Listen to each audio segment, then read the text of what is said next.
welcome to We're Not Wizards. We are the best, but not wizards. Enjoy the show!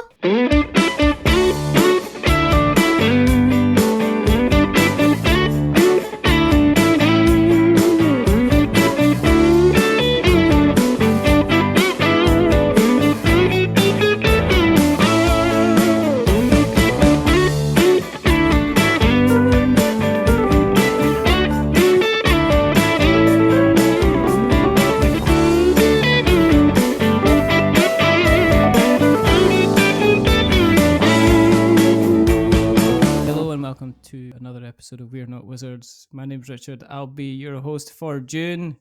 Right here in June, it's singing a lovely tune. There's something singing a lovely tune in the background just now, but we'll get onto that in an absolute second. There's something chirping away like it's like the happiest thing in the world. Now, the last time that we all got together, my good friends, we had Tori Brown. They were on the episode. Now, they did make a couple of comments. So, in this kind of situation, I think it's right that you have to you can't just have one person there. You've got to go the full Fort Circle and bring on Kevin Bertram, who is like the founder, he's the owner, he's the big kahuna, he's the intelligent cheese, he's the big boss, he's the main man, he's the bright, shiny star in the chirpy sky. So from Fort Circle Games, I've got Kevin Bertram. So how are you doing? I'm doing great. I have to be honest, today has really been a day of new knowledge. Right. In preparation, I was looking up famous Scottish people. And I know like some of the big ones, right? Robert Burns, David Tennant. But Calvin Harris is Scottish. I had no idea. Yeah. So, yeah. Sean Connery. I've heard of him too, yes. Most of the doctors that are part of Doctor Who, all the good ones are Scottish. Peter Capaldi. Peter Capaldi. Even, your man Sylvester McCoy. That was towards the end of the kind of the Doctor type of era where they were doing lots of their stuff. They did lots of their filming in like kind of quarries and warehouses with kind of like inflated rubber gloves for bad guys and stuff like that. But they kind of did their best at the time. I think Colin Baker is when it started to really get a little off the rails bad. Peter Davison wasn't terrible, but I had grown up on the Third Doctor, John Pertwee, and so I know everyone else is a Tom Baker, and like obviously I have a lot of respect for him, but like it's just interesting. And then that big hiatus, and now I'm glad it's back. So, and now my daughter can enjoy it. So, well, the first Doctor I remember, and it was the strangest episode ever. It was the regeneration of Tom Baker into, is it Peter Davison? So yes. I'd never seen Doctor Who before. So my first, and like in those days when I was growing up, there wasn't such a thing as the internet. I mean, now kids, if they're going in to watch a first thing, they've already watched about 5 YouTube videos about the stuff. They've probably read the Wikipedia. They've gone on to watch kind of TikToks and reaction videos to different episodes, so they know kind of what they're getting into. And I think it was one of the first, and the Master was in it. And it was, the Master. And he was still into shrinking people at the time. But I remember seeing this regeneration and this guy kind of seeming to die and then kind of get up, being a completely different person altogether. And that was my kind of first foray into Doctor Who. Welcome to We're Not Whovians. Well, we'll be discussing the latest news. I don't know. It's an exciting time. I don't know if they're kind of starting. It's almost like I'm quite excited for the potential new series. I'm pretty excited to see David Tennant back even if it is for like a special episode. Pretty excited to see him coming back. Yeah, definitely. I'm pretty excited to see what kind of happens after that as well, where they're going to take the direction. And I think I'm more excited because they've got a decent writer back in. Yes. Because Jodie was good, but I think Jodie got robbed by some really, really bad kind of writing, I think. And I think that was true under. I had higher hopes for Peter Capaldi. I think that the writing wasn't great for Hmm. him. Like, so, but I really. So the first episode my wife saw was a David Tennant season. It was the one where with not Marie Antoinette, but whatever, the Mistress to the King, Madame Pompadour, All right, and okay. that set a high standard, and Yeah. so those early of the reboot were fantastic, and so the later seasons we just haven't been as super engaged with it. So, but yeah, there's high hopes. So Yeah, we'll see kind of what happens. What we like to do in the show, apart from obviously go off on mad tangents that are kind of obviously orange coloured and beautiful, is I got a couple of questions. Okay, I'm going to start off with the logo. Okay, is sure. that meant to be a boot? Is that meant to be a boot, or is that some kind of American kind of shape of a state kind of thing that I'm not getting? So I live in the District of Columbia, which is not Right. a state. We do not. Right. We can vote for president, but we don't have senators or congressmen. So it's Right. sort of taxation without representation. And so those of us who live in DC have a very strong affinity for the district. And so that shape is the shape of the District of Columbia, which used to be a full diagonal. It used to be and then because it had been made up of part of Maryland and part of Virginia. And then in the 1830s, I think the Virginia part got given back to Virginia. And so the remaining part is just the Maryland part that was given to create the National Capital District. And that's what that logo is. That's what the logo is. Because I was And in wondering. fact, yeah. I was going to wonder where's the boot come into it then, because it does look like it's something going to kick it. And a little side note also, Fort Circle was the string of defensive forts that protected the capital during the Civil War from the Confederacy. So it all ties back into the history and geography of Washington D.C. So, Have you always been a history kind of buff? Have you always yeah, I been think into your so. history? Was it something you've grown into? Because I think it's like one of these. I think it's either something you're interested in or you get into from a pretty early age, and then you go off and study it, or it's something that you kind of take up, like building a model railway or learning how to ski, that you then go, right, I'm going to take this part of history and I'm going to learn kind of everything about it. Have you always been kind of interested in history? Yes. I've always liked history. I mean, and growing up, I was playing. I didn't play Candyland with my dad. Like we kicked it off with games like Feudal and Mm-hmm. then Risk and then Axis and Allies. And so, I enjoyed playing games about history, but I also enjoyed history. That's the bulk of the reading that I do is historical reading. So, and I've actually found that while I was younger and I was always like, oh, World War II or whatever the big things are, but now I'm kind of interested in like offbeat topics like the banana trade in the Caribbean or the history of the guano trade. We actually have a game that's coming out on that. You know what guano is, right? Yeah, it's not like bat droppings, Yeah. basically, isn't it? Yeah. Mostly birds, but yeah, bats too. Yeah. Okay. So Okay. so it was the most valuable.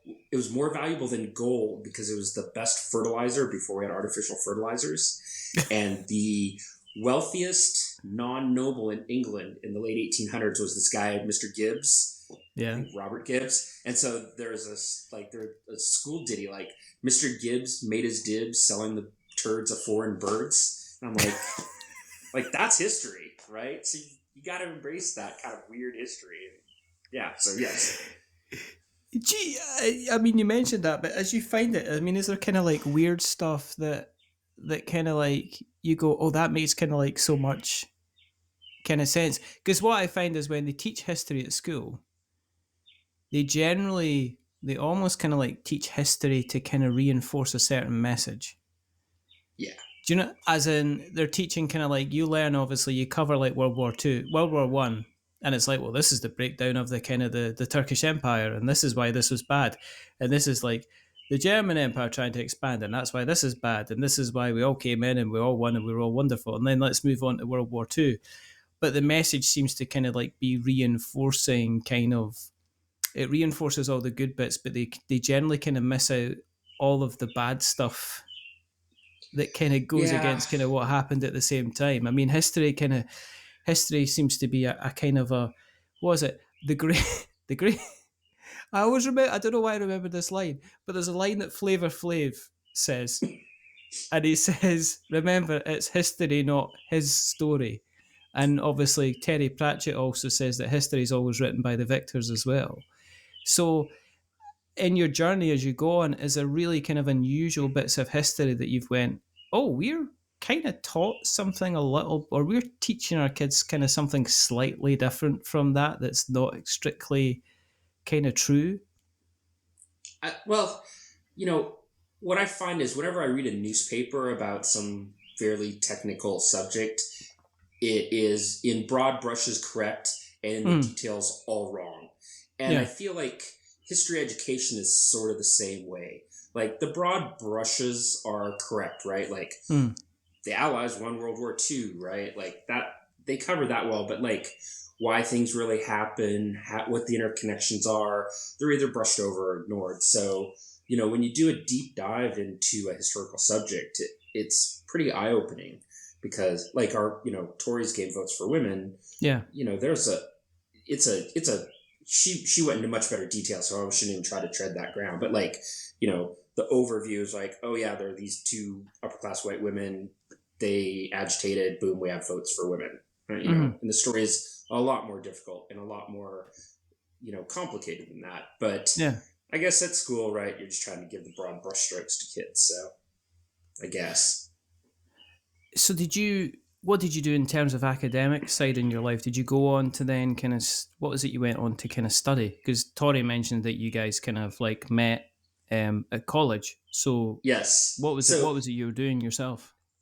So I studied history and philosophy as an undergrad, and Mm-hmm. then I dropped out because that was in the mid '90s. Well, I didn't drop out. I went to graduate school, and it turns out I was missing some classes for my undergraduate degree, so I dropped out of Mm-hmm. graduate school. But that was in the mid '90s, so I started working in the technology industry, and Yeah. then I was going back to take the classes that I was missing when I Mm-hmm. was 29 and Tori was 17, Oh, and right. yeah, and I've known her. Well, I'm not sure if I should disclose how old I am, hence how old she is. But let's say it's been for a while. So I'm not 29 anymore, and yeah, so Okay. yeah, I'm not a super academic. Like I love reading and I love the history of Mm-hmm. it, but I never loved college, which I mean I loved parts of it, but those were usually around sports and drinking. I always fight. I don't know. I always butt heads with the education system because I know there's a lot of people that have had that their entire life has been defined by them having a very, very good day on an exam or a very, very bad day on an exam. And there's a lot of people out there that kind of like, they woke up, they had a cold, they woke up, they had just broken up with their short term or long term girlfriend, boyfriend, whatever. And they went then they, or, they just didn't understand one single thing that kind of wrecked their entire course. And then they went in, studied an exam, had a bad day, and then that kind of defined their life. And I think that education is, I have kind of strange, well, not strange views, but I think education itself should be open to everybody. I think people should be, even if they're kind of like, no matter what kind of getting job, there should be kind of the ability for somebody to say, I'd like to find out more about this, and for it not to necessarily be kind of gatekept as much as it is. I hate the fact that education itself is kind of gatekept behind like some kind of financial barrier. Especially if people do want to study, there's a lot of people that are stopped from kind of studying because they don't have the money to do it. Oh, And and it's I don't necessarily think that's a good thing. yeah, it's ridiculous here in the United States. So I'm very critical of the education system in general because it was designed to basically create factory workers, Yeah. right? Be used to working. I work for 45 minutes or 55 minutes, and there's a 5 minute, like this kind of regimented process. And, you know, I think, I would love it if there were schools that were more like project based almost and had a more free flowing, in ways to learn that are just more interesting than the classroom experience. And yet we buy into it, right? I mean, my wife and I, we have one daughter, and we pay for her to go to, she's in middle school, just starts high school next year. And, the tuition is significantly higher than our mortgages. And like, thank God we only have one child so we can afford it. But if we had 2 or 3 children, right, which you're talking about, we wouldn't be able to. And yeah. It's a really skewed system here in the United States. But I don't know if your listeners really care about my theories on educational philosophies. Look, this is the whole thing, right? And I said this to Tori last, and I always say it all the time, is that I'm interested in the person behind the games and their ideas and everything that they produce, because I think the more you find out about the person and where they stand in life, it helps you understand why you make the games that you want to make, and you also produce the fun that you want to produce as well. So I think it's always kind of highly kind of interested. We're lucky in Scotland at the moment in terms of education that if my kids are going to university, they don't have to pay fees to go to university. University education in Scotland is still free. Wow. If you're coming from outside of Scotland, however, there are fees that you pay. But if you're a citizen in Scotland, you don't have to pay it. If you go down, like if you literally go 100 miles across the border down into England, you start having to pay kind of £9,000 a year, which to me is just like you're literally telling somebody in order to get the best step possible in life, you've got to take £36,000 worth of debt into you, which is just, again, it's like your hypothesis about training people to become factory workers. It's like, well, the easiest way to stop somebody from being able to achieve greatness or wherever they could be is to first of all lumber them with like, 30 or 40,000 pounds worth of debt as they kind of start. Moving on.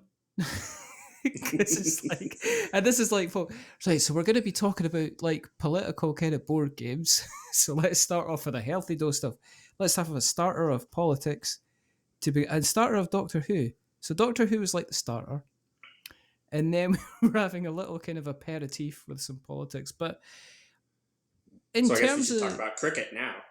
I don't understand. I can't get over people who like cricket. Cricket is a brilliant sport.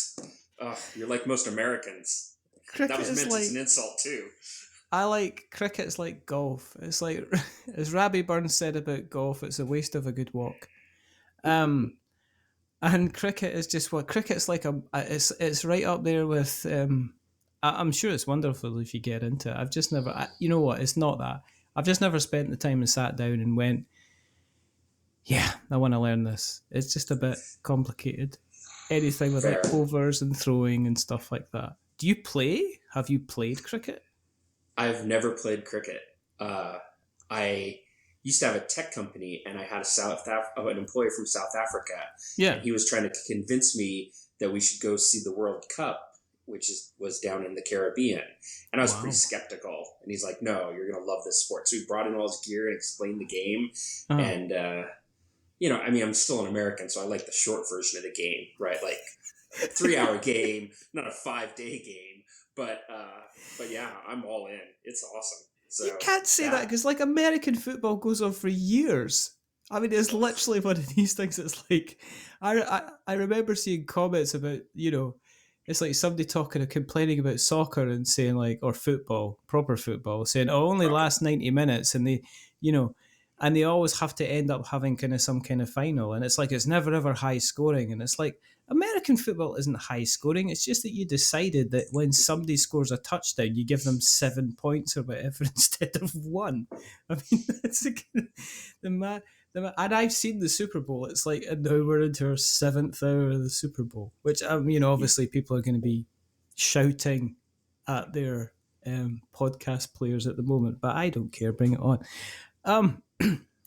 So, did you enjoy? Because cricket to me is like a picnic. As in, it seems to be quite. There's periods of like massive amounts of kind of energy and people things getting exciting. But generally, it sounds like the cricket to me sounds like the type of thing you could take a little bit of a picnic.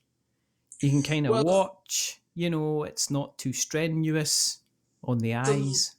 The longer version of the games are like that, but T20, I mean, that's a 3-hour game, which is a little on the long side still, but that's great. And like every ball matters. Like it's intense, and the way they play it in the Caribbean in particular is with a pretty great flair. And it's not. I don't think it's dull at all. But you said that's me. You said like a convert. I am. Said like you're totally I've turned my back on American sports, so now all I watch is real football and cricket. So you'd started drinking tea yet, Kevin?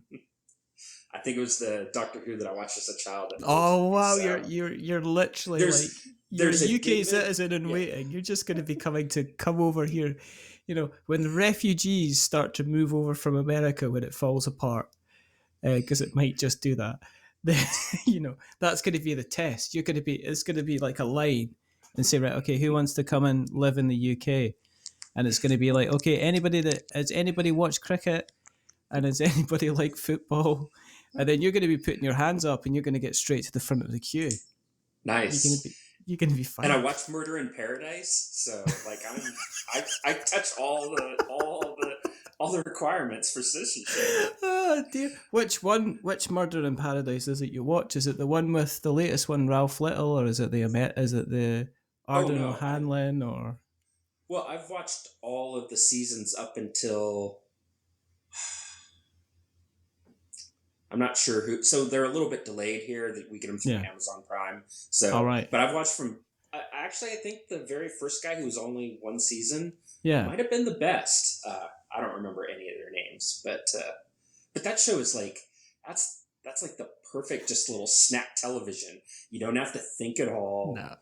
Right? It's just like awesome. Like, and that's about the only thing that both my wife and I watch anymore together. That and sports. So.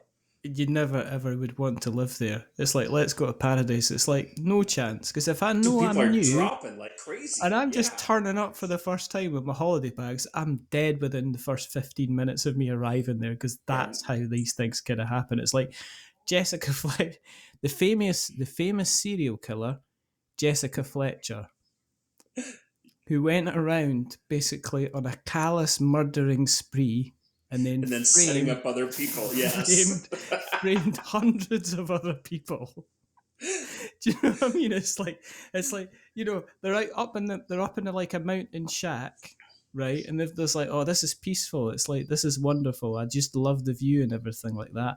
And it's like we get on with the animals, and everybody kind of looks after each other and gets on with each other. Then Jessica Fletcher turns up, and literally within a day and a half, there's a dead body who's been skewered by some kind of elk statue that they had in the hallway, kind of thing. So, everybody talks about. I mean, you're looking at the body count.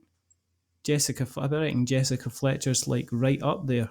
Everybody's talking Hannibal Lecter. At least Hannibal Lecter was out in the open when he wanted to kill people. Jessica Fletcher, and he recycled too. So exactly.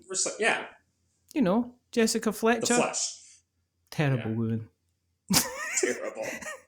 Sweet innocent old lady, I tell you. She was anything. She was anything but. So when you left college, just bringing it, try to claw it back. Try to claw it back like some kind of wild animal trying to get out of a cage. When you left college, what were you doing kind of employment-wise? I was working in the tech industry. So I started an online magazine called Journal X, Generation X, looks at politics. And then I worked for, a publicly traded company and an IT trade association doing their web stuff. And because I'm definitely better with numbers than I am with words. And so that kind of natural does where more my affinity was for getting things done. And then I had a couple companies. And while working in the tech industry is fine, it's actually kind of sucks also. And so I definitely prefer doing what I'm doing now, because like I get up in the morning, I write some stuff, I play some games, I do a little marketing, I make sure my games are being produced in a factory. It's like I get to do a lot of different things. Yeah. And so I'm doing what I want to do now. It's fun. What made you, because I take it when you must have been playing, kind of getting into kind of like your board games, and then what made you decide, actually, I'm just going to go ahead and make this into something? Because it was Shores of Tripoli is your baby, isn't it? I mean, that's kind Yes. of like, So what kicked it off is that I was reading a book about the First Barbary War, and as I do, I'll go down a rabbit hole, and so I'll read a couple other books to get different perspectives, and I was like, oh, there must be a great game because this is such a fascinating historical episode, and there weren't any games, so I set about designing one, and it helps that like Jason Matthews, who designed Twilight Struggle, is one of my closest friends, so I'm sort of. You have kind of like an orbit of folks that you can, and being in DC, I mean, Volker Ruhnke lives here, and Elizabeth Hargrave lives here. Like you have a kind of a lot of different, very well-known designers. You just name dropping now, Kevin. You just name drop. Do you hang about? Is there like kind of things where you just like hang about, and it's like, yeah, I was me and just Elizabeth Hargrave, just like hanging about at the 7-Eleven. Not quite like that, but like Jason and I go to baseball games all the time. Yeah. This Saturday we're going to the ballpark, and he's bringing his kids, and we're going to go out on the field and do batting practice and stuff. And then I've like Volko, he hosts. He's a vegan, so he doesn't like to go anywhere where there's not vegan food. So he never comes to the ballpark. But he hosts games at his house, and so I have a sauerkraut sandwich, and then usually get beat, which is really annoying. But yeah. So yeah, it's a great place to be a game player, Washington D.C. Like, it's awesome. What was the? I mean, how long were you developing Shores of Tripoli for? So I think the first play test was in December of 2016, and then in 2017, I started shopping at 2 other publishers and realized that they weren't going to give it the love that I would give it. And so I decided to publish it myself instead. And so I set up Fort Circle in June of 2017 and went from there. So, but it didn't get published till 2020, right? It took time, right? We ran a Kickstarter campaign in 2019, but I went through an extensive development process. We had, 600 playtesters or something absurd like that, which is good. And that's, one of the things we always try to do. And then, the pandemic slowed things down a little bit, so the game didn't come out till the end of 2020. But, moderately well received, so I can't complain too much. It's been, I wouldn't say moderately well received. I think it seems it's very kind of well put together, and for I did kind of like, I've played it a reasonable number of times, and what I found about it was there wasn't, sometimes with war games or these simulation games, there can be a little bit of faff about them, if you know what I mean. You feel like you kind of like, it's like me talking. You could get to a point an awful lot quicker, and sometimes there's just like extra stuff that's kind of added in there. And what I found with Shores of Tripoli was it was a fairly kind of lean kind of experience. And I said this in the review, which was, you kind of where the journey's going. Where you're kind of going, but the prospect as you're playing through it, you never kind of feel, it's in a kind of almost like a controlled environment that it kind of feels balanced, and it follows kind of like the flow. So you've got like the introduction of the kind of the army that's coming in. You've got like the the additional naval help from Sweden, if I'm wrong. Sweden.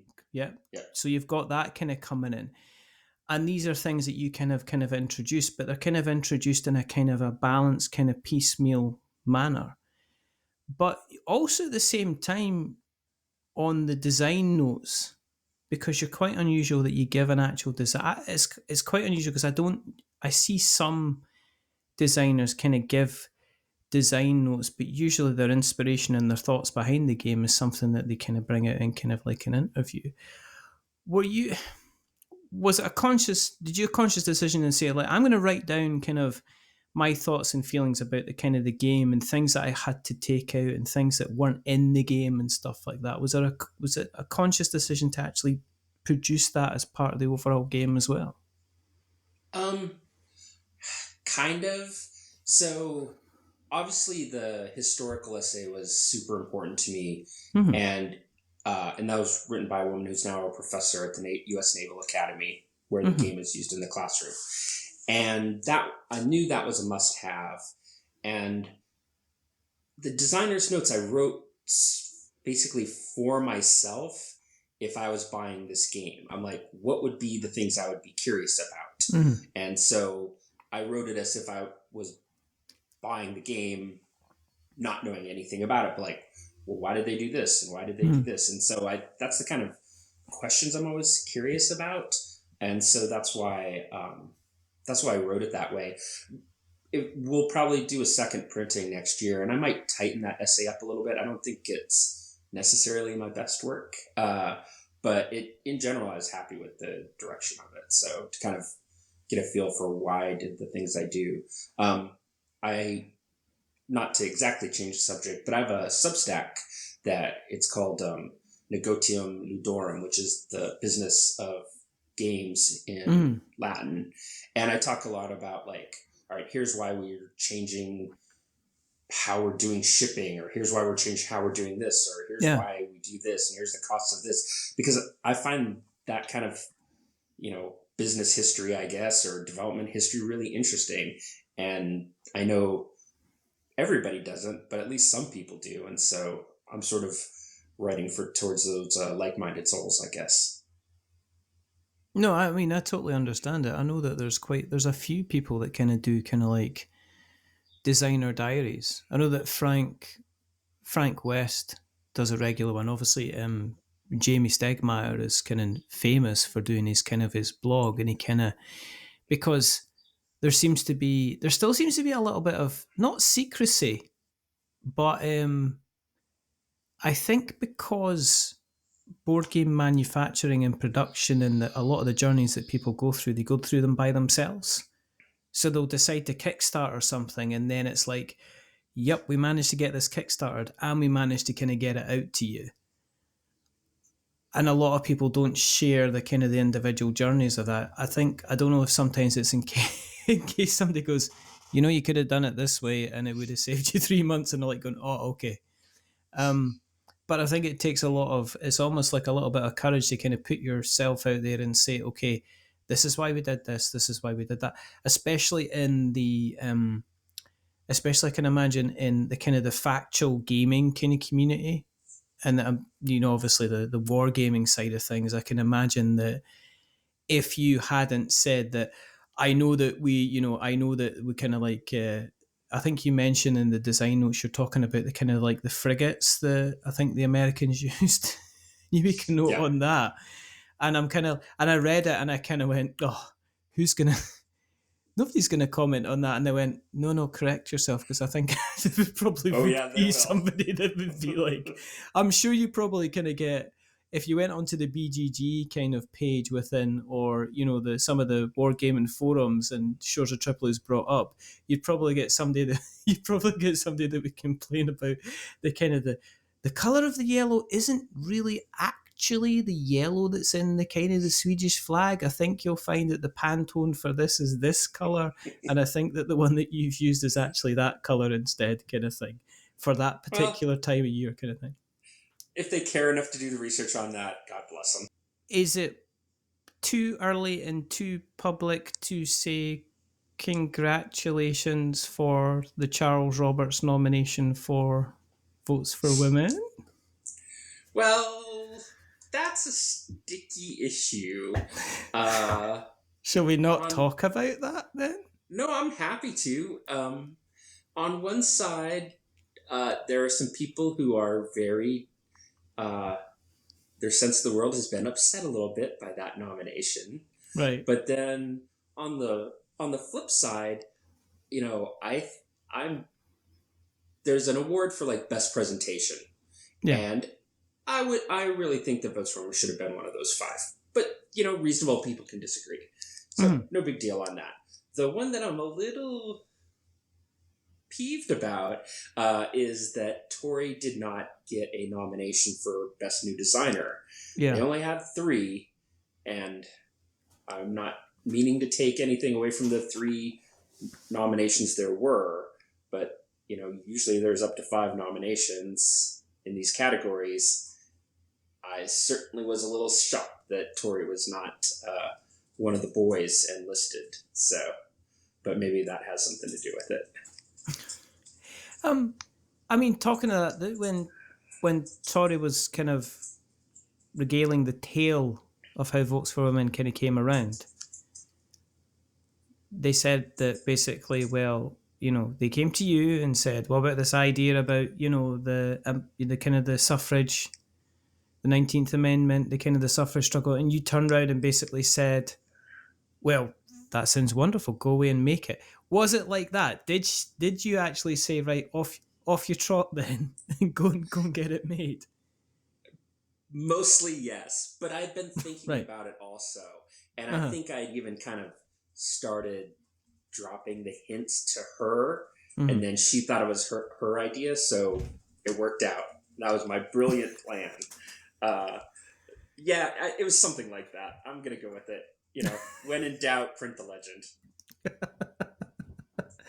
And how much involvement was there back and forth? Was it 90% kind of her effort with 10% of guidance from yourself, or did you kind of like try and consciously kind of stay away from it as much as possible, just to see what kind of happened? So the research part was 99% her. About the only input I had on that is I was born in the state of Montana. Jeanette Rankin was the first congresswoman ever elected. I was like, we got to have a card for her, and that meant a lot to me. And but other than that, she was all the research. When it came to the mechanics and talking through the mechanics, that was really much more of a team effort. Obviously, the mechanics lean into 1960 and to a lesser extent Watergate, and kind of classic card-driven games. And so, you know, she was building on that base. But we had a lot of discussions, and Jason Matthews had a lot of input, and then the rest of our senior playtesters, my wife, who was one of the more senior playtesters, who involved, like, what are the mechanisms and how do they relate to what really happened historically? And so, you know, that was a much broader team that worked on that. Obviously, Tori deserves all the credit, or the majority of the credit, however, you know, but that was a broader team that worked on that. And I'm really pleased with some of the things that ended up coming about from it. Like, you know, we know a lot of people don't like dice rolling, and we're like, well, how do we mitigate that? Yeah. And the notion that organizational strength leads to better outcomes was where the buttons came about, because they're not just a currency, right? Yeah. They are representative of, you've invested in your organizational infrastructure, therefore you're more likely to win court cases or to win elections or whatever. And so I was really happy with that. I like one of the very few things that I definitely suggested for the mechanisms is the cards that you draw, where it allows you to draw 2 events and play one. Yeah. Those are all books, and that was my recommendation, because I'm like, books allow, you know, folks to have a broader thought, and therefore you have access to more ideas, which is access to more cards. That was probably my real contribution to the whole effort. So, and then we had, you know, an extensive playtest. We sent out 100 playtest kits, which cost a great deal of money. I'm not sure I'm going to quite do that many for future games. And that was really helpful, because a lot of people give really good feedback. They're like, this doesn't quite work here, or this doesn't work here, or this seems a little convoluted. So we're able to, you know, lean into all the playtesters' comments to streamline it appropriately. Try to get that playtime down to, first play might be 90 minutes, but if you're an experienced player, 60, 65 minutes. Uh-huh. Yeah, I'm super thrilled with how that turned out. Is it, in terms of playtesting then, would you consider for the future kind of looking towards a kind of a more electronic environment, as in kind of like your Tabletopia or your Tabletop Simulator? So it's interesting. So David Thompson swears by Tabletop Simulator, and we're publishing a game that he's co-designing with Liz Davidson on the Night Witches, and that's where almost all their playtesting has been. But it's working for them. For me, I need to play a game and like go through the physical things that the player is doing, where they're moving things, make sure the layout and ergonomics of the game design are right. And if you're making changes, right, you make them on TTS, you really don't see what happens. Or if you're playing it on a board, like you feel it and you see it and you get it. And so, I think probably the future is some kind of hybrid of that, where you have a group of physical playtesters and you have a group of online playtesters. Yeah. I think the interesting thing about, from my own personal view, is like I will quite happily jump on to, say, Board Game Arena and play a game that I've already played. But I find it really, really difficult to learn a game that I haven't played before on Board Game Arena. I've jumped on and I've played like Viticulture, and I've played, you play like Don't Stop and all the, the classics and stuff like that.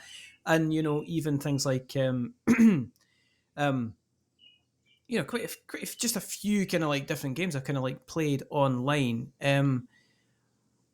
But the TTS stuff, it's okay. But I kind of look on it as a kind of like a simulation. And there was something about one of the things that I said about Votes for Women. And even, okay, and let's go back, Shores of Tripoli as well, is I really love the chunkiness of the counters that you have in Shores of Tripoli. Even when I was playing that game, right, and you had like your gold pieces for your tributes, it's hard not to actually pick them up and physically kind of like, you're almost like physically connecting with them like poker chips. You're basically saying kind of like, look, this is my kind of loot, or this is my tribute that I've managed to kind of gain. And the ships were kind of chunky, and just the feel of the card stock. And it's not like a big game. It doesn't take up a huge amount of space. And even once you've got the cards in, but it was the same with like Votes for Women, with the crosses and the ticks and the crosses. There was something very, very tactile about physically being able to handle those pieces and kind of put them out on the table. Even like the senator columns, the pillars for the Senate, there's something kind of really, really nice. I don't know if it's maybe just a little bit of Luddite in me. I'm quite happy to jump on to like, I'll play Ticket to Ride on the phone app. I've even played Galaxy Trucker, which for me was just weird. But and I have played kind of Kickstarter demo versions, but I guess I assume I kind of tie in Tabletop Simulator too much with a kind of almost like a prototype type thing. And I understand the power of it, and I can totally understand. I can see how Liz and David would use it, because they're on, I think I don't think they live too close to each other. I know that Liz and David have got both kind of busy day jobs as well. So I can imagine the thing to do would be, let's put this all together in one place and not have to worry. And I guess in the play testing side of things, you could just handle out TTS codes to a lot of people and get them to play them. But I must say, if I was then looking to get kind of if I got into the physical playtesting, I'd probably do what you did, and I'd probably end up with a pair of scissors and some wooden dowels, and actually kind of physically making the components before I kind of sent them out. Well, and I think a lot of people are attracted to games that are tactile, right? Yeah. Like you said, you feel your shit. I mean, frankly, I wish the wood was heavier. Like I got the heaviest wood that they can produce, and but yeah, like you feel your pieces and like or the visual of those crosses or ticks as you call them on the board, right? Like you can physically feel, see like your impending doom or not, right?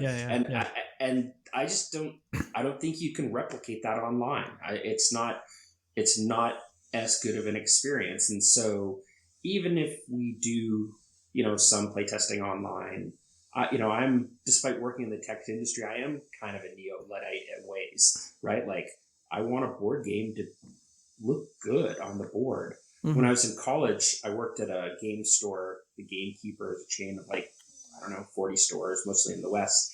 And like the chess sets that we sold were gorgeous, right? Like you're buying that not to play chess. You're buying that so it looks good. It just while you gets play displayed chess on the table. Yeah. And the idea with Shores of Tripoli and Votes for Women and the other games that we come out with, the idea is they are good games to play, but they also look good, and they can be used to entice people who are maybe game curious or history buffs who aren't gamers, and bring them onto the cause. Well, yeah, I mean, if you do look at, even if you look at like Twilight Struggle, which is a classic, and the color scheme's absolutely fabulous, but it's still, if you just look at the board, it looks like, oh, where does this go? Where does this go? And I've seen kind of like some of the more in-depth kind of war games, which are like hexes and squares and cards and a map, and that's kind of it. And there's not, it's like somebody would go, so what's this like? And it's like, this is the best game ever made. And it's like, it doesn't look like I don't know if I'm just like being kind of like an art snob, but I think you're right. If one of the things about Shores of Tripoli was it's a primary color festival. You've got your reds, you've got your yellows, you've got your oranges, you've got your golds, you've got the board itself is so that when people come over, they're going to be looking at it and going, so what's this game then? And Votes for Women, it's graphical design and stuff like that. Again, everything down to the graphical design on the cards to the kind of the board itself. And once you get all the ticks and crosses out, it certainly kind of looks kind of inviting. Now, with Votes for Women being as received as well as it has been, and Shores of Tripoli being received as well as it has been as well, has that, and you're talking about like Halls of Montezuma, which is a game coming up. You've got Guana. Has that enticed you to look at kind of topics external to kind of like your modern or your kind of your historical kind of wargaming and say, what else can we potentially kind of gamify here? What could we make a game, or is that a bit of a struggle? Well, I mean, if I wanted to make money, I'd make some fantasy game with cute little animals or dragons or whatever, right? But I guess I don't want to make money, so that's why I stick to historical topics. But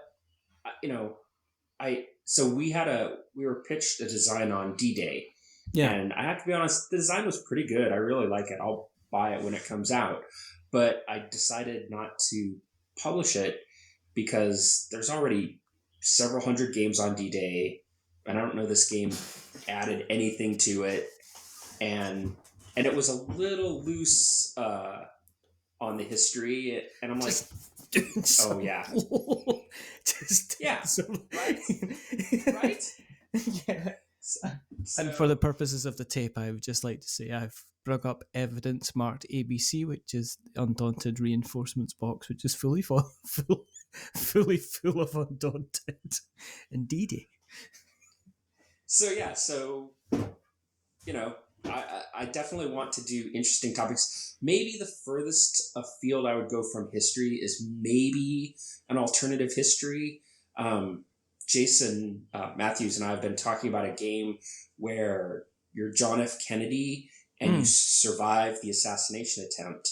And so then you have to get reelected, deal with both foreign policy crises, particularly Vietnam, and the civil rights movement, and identify who killed you, which, like, I'm not a conspiracy theorist, right? Like, I know who killed Kennedy, but, you know, kind of give into maybe the Cubans were behind it, maybe the right, like, kind of give like a, and so you're trying to solve who was behind the attack. And I think that would be a really great game, but it is obviously not a historical game. So that's maybe the furthest afield I'm probably willing to go. And we might not even publish that as Fort Circle. We might put it under an imprint brand because we don't want, like, I don't want people to think we're conspiracy theorists. You know, John F. Kennedy's actually alive or something with Elvis down in the Caribbean. But you could just put like a little mark down the circle and make it look like Q Fort Circle games. Yes, I don't Let's think not we're do that. doing that. No. Let's not. There's enough of that. It's like you joke about it, but there's enough people that are like, you know, it's like they've got that "I want to believe" poster above their desk, and they certainly kind of believe. But have you not thought of like kind of doing like a Richard Bachman as Stephen King did, and kind of make kind of like a resource management kind of game, but in a kind of a war game, but in a kind of a cutesy format type thing? Well, I think the Guano game comes a little close to that. Because, right, so in Guano, game won't come out till, probably end of next year. But describing it for the folks, you know, you start with a small company, you have you and 2 ships, and it's basically a worker placement game. And you explore new islands, which you find more birds and bats and there's different kinds of birds. And so you'll put little cute bird meeples on the islands, and they are creating excrement that then you're selling, and then you're turning that into Gilded Age baubles. So you're turning shit into gold. And that's just kind of cool, right? And that's a little cutesy. And I also, and my wife is the lead designer on that, and I think that may be our bestseller. I think it may even outsell David Thompson's game. So we'll see. Is Kate currently in the room? Is that why you're saying that out loud then? Well, she's in the attached room that there's no door to. It's an open. Oh, right. Okay. So, okay. Yeah. Okay. Do you want to say hi, Kate? Hi. There we go. There we go. Yeah. But what, I mean, you've got Guano. You've got Halls of Montezuma as well. Are there other things kind of planned? I mean, are you, with the kind of the connections that you have and stuff like that, are you looking at potentially games kind of outside the Fort Circle brand, kind of bigger collaborations and stuff like that? You mentioned talking to kind of like, you must speak to obviously David Thompson. Well, you know, David Thompson may be a vampire because he never sleeps, and he pushes out 12 designs a year and has a day job. So like, obviously, you know, it's going to take 8 companies to publish all his work alone. So like, I don't see us doing any kind of like partnership with Osprey or something like that. Doesn't make sense. I don't even know what that would look like. I'm really happy with kind of the games we have lined up. I mean, you know, we have Halls of Montezuma, and then we have a game called First Monday in October, which is about the history of the Supreme Court, which Talia Rosen, local attorney here, designed.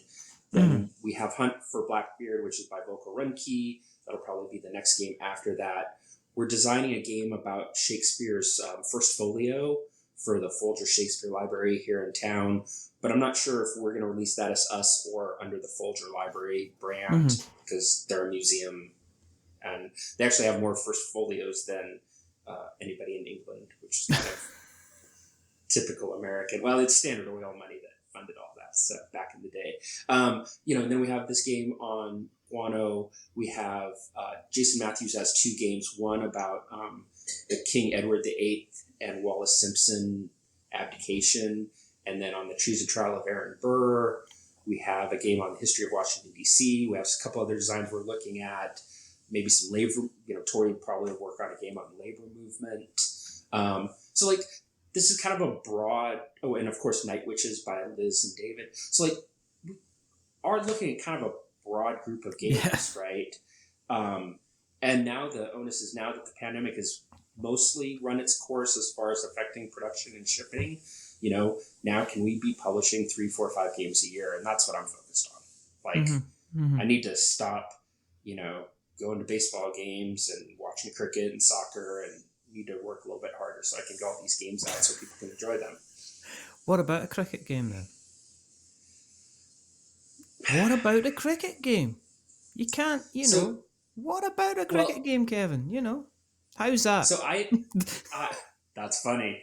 I actually did kind of draft out a design of what a cricket game would look like. Yeah. But I sort of play tested it myself, and even play a T10 game would take an hour. So like a T20 game would take 2 hours. And that's when I'm like, oh, that's too long. Probably not. So, there's a game, there's a design I'm working on that I actually love though. Have you ever played Republic of Rome? I've heard of it, but I have not played it. Have you ever played Dune Imperium? Yes. So I would say it is a mix of Republic of Rome and Dune Imperium set during George Washington's two terms of presidency, so 8 years. And you're all of the, you know, you're Burr and Jefferson and Hamilton and Adams, and you're all trying to get your way to be the next president once George Washington leaves the scene. And with all the historical personalities and all the backbiting, and so it's got kind of a Dune Imperium feel where you're drafting in, or, you know, getting different people to come to your side to be part of your team. Yeah. And then, you know, you're dealing with England and France, which is kind of similar to how, you know, the tracks work in Dune Imperium. But then there's these crises that come up that, you know, it's somewhat cooperative, because if you don't resolve them, enough of them will crash the country and you all lose. Yeah. So I'm really excited about that, but I don't think that might not be till like 2026, frankly. That's pretty far out. Yeah, but I mean, there's nothing wrong with that, because I know that there's some people that, you know, they've not got the plan there, or that, you know, that's like, what can we do next? And I know that, I think the pandemic, one of the things, it kind of reduced a lot of businesses to almost like a hand to mouth kind of basis. Because am I right in saying Votes for Women was on Kickstarter, wasn't it? It was. Yeah. So we kickstarted it in 2020. Yeah. And it was a little rushed. Like the product, like I took it down the video that we used, because it had some things that, you know, we changed quite a bit of stuff from that initial design. And, you know, I was expecting we'd deliver it in 2021. And then what happened, I think what a lot of people miss is, you know, there's all these shipping woes. Well, that's one thing. But so then the factories had made a bunch of games that weren't being shipped. And so they're just sitting there. So then the factories are like, well, we can't make any more games. And so that knocked us out of 2021 into 2022. And so we took that time to make a better game. And I'm really happy we did. Like, the extensive play testing, like, really was super valuable. And then, and so, like, we got knocked off our schedule. Like, the big companies who had already had a lot of inventory, I mean, those companies did great because there was this pent-up demand for board games. But, you know, newer companies who are trying to get product developed was just a nightmare. Not a nightmare. It was a challenge. It was an opportunity in corporate speak. But so now, you know, the shipping prices are back to normal. I mean, production prices are higher because of inflation, but they're not terrible. Yeah. And so, you know, I think we're kind of on a normal path, and we survived. Whereas, you know, certainly we see that some game companies have not survived. So I'm glad we survived. Mm-hmm, mm-hmm, mm-hmm. Now, you seem pretty sociable fella, because you've got your own little con. Am I right that you're on? Yes. Circle DC. Circle DC. Yeah. So that must. How did that come about then? Well, Tori and I, as she probably related, we did debate, and I really enjoyed hosting debate tournaments. And so, like in the 2010 to 15 era, I was working with embassies here in DC to host debate tournaments and colleges, mostly from the States, but like some teams from Africa and some teams from Europe and some teams from Canada would come. And it was really super fun. I really enjoy kind of that kind of thing. I think if I really had answered my true calling in life, I would have been a wedding planner, because that's the kind of thing I like to do. And so no one's hiring an overweight middle-aged white guy to plan their weddings, so the second best thing is to plan a convention. And so we're really lucky, right? We have all these designers local, and you folks came in and we did some interesting things. So we had a tour of the Pentagon by one of my friends who's a war gamer. He is the war gamer for the Joint Chiefs of Staff. Like, that's his job. And so he gave a tour to folks who wanted to sign up for that. And now we're thinking about the things we can do next year. And right, like there's historic cruises, there's tours of the Capitol, because we're making this game about the Supreme Court. We're working with the Supreme Court Historical Society, so they're super cool. Our project with the Folger Shakespeare Library, it's all downtown DC. So, we're trying to think about, we want people to come and play games. We probably want to add kind of an academic track so we can, think about games in a slightly more serious context, but then we want to do cool shit. And I think that DC is one of the coolest places to do things. Yeah. So, so that's sort of where that comes from. And I hate going to conventions because I never kind of know what my role is. Like, if I'm teaching games, okay, I know what my role is, but I don't just like roll up to someone and say, hey, let's play a game. Like, I'm not that extroverted. Yeah. But since it's my convention, I can do whatever I want. I'm like, come on in. It's my party. Play this. Like, and so you don't like it, you can leave. So that's, I think I should just host 2 conventions and not go to any conventions, and I'd be happy with that. So you need to run it. I think there's a convention board game. Yeah. There has to be some kind of resource planning convention type board game. I was watching. So when I was playtesting the Shores of Tripoli, I saw someone who had a game about attending a game convention. So it wasn't about hosting it; it was about going, and you had to. I don't know. Yeah. And I was just like, yawn. Like, that's not fun. Like, I guess I'm a little more grounded in the games I want to play. Like, games about artichokes and antelopes and whatever are fine, but they're not really the games I like to play. So I like to play, like Terraforming Mars. We have a mission. We're trying to terraform Mars, and our corporation is the best. I'd love to be art director for Terraforming Mars, because there's so many things I would do. So many things. There's so many things like that. Do you know what Terraforming Mars is? Terraforming Mars is a pair of Crocs. That's not saying it's a Croc. What I'm saying, it's a pair of Crocs, right? It's a really, really good kind of practical application, and I can understand why there's certain people that find it comfortable. And for a lot of people, it is their comfort game. They will slip on a pair of Crocs and they'll put Terraforming Mars on the table and they'll play it. And, they'll not be able to go out in cold weather in it. They'll not be able to go out in the rain wearing their Crocs. They'll not even be able to go out in the snow. If it gets too hot, the Crocs will get too hot, but they like their Crocs. And there's so many things that I would take with Terraforming Mars and kind of change it on a slight kind of practical level, just to kind of make it. And people do already, which is the funniest thing about it. And they're the fierce defenders of it. I'll agree with you and disagree with you. I think the gameplay is pretty solid. Like, and it's pretty easy to teach. Like, it's got a lot of value in that. As how it looks on the table is an embarrassment, right? Yeah. Like, some of those cards are terrible. Yep. And it's a set of Crocs. From an artwork, yeah.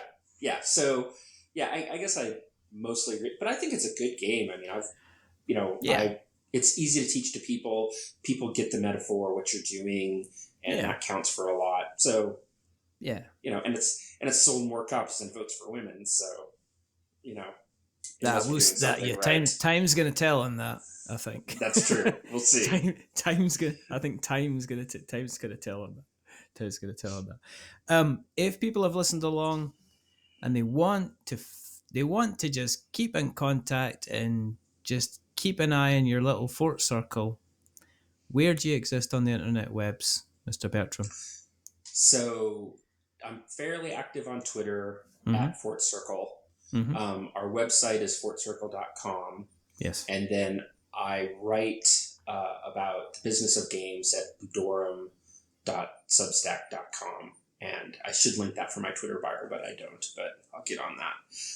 So yeah, those are the main places. And what we'll do is we'll make sure we take all of those links and we'll put them in the show notes so that we have got notes to show. And if you want to keep an eye on what we're up to, just go to the internet webs and search for We're Not Wizards and you'll find us in all the various different places. We've got the blog.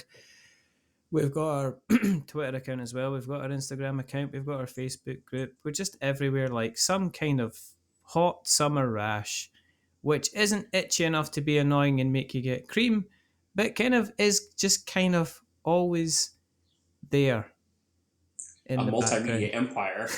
Multimedia empire. Indeed.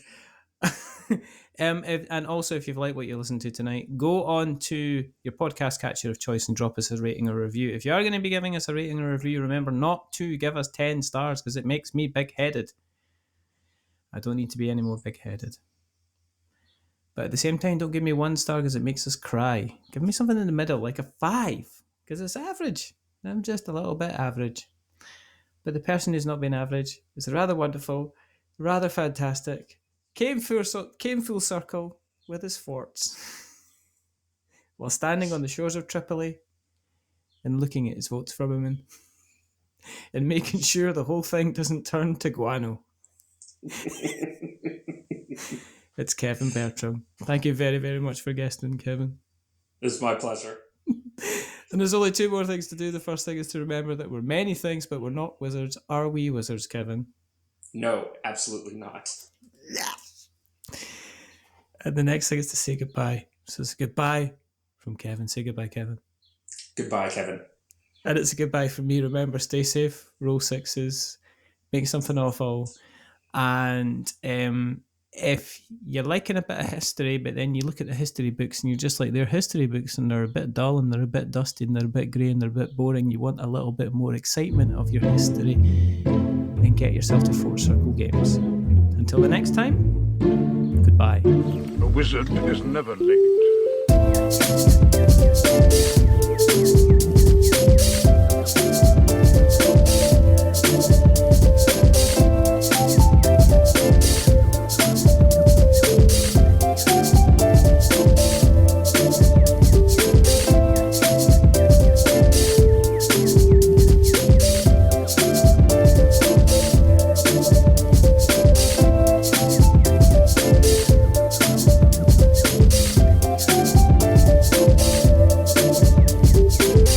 Nor is he early. He arrives precisely when he means to.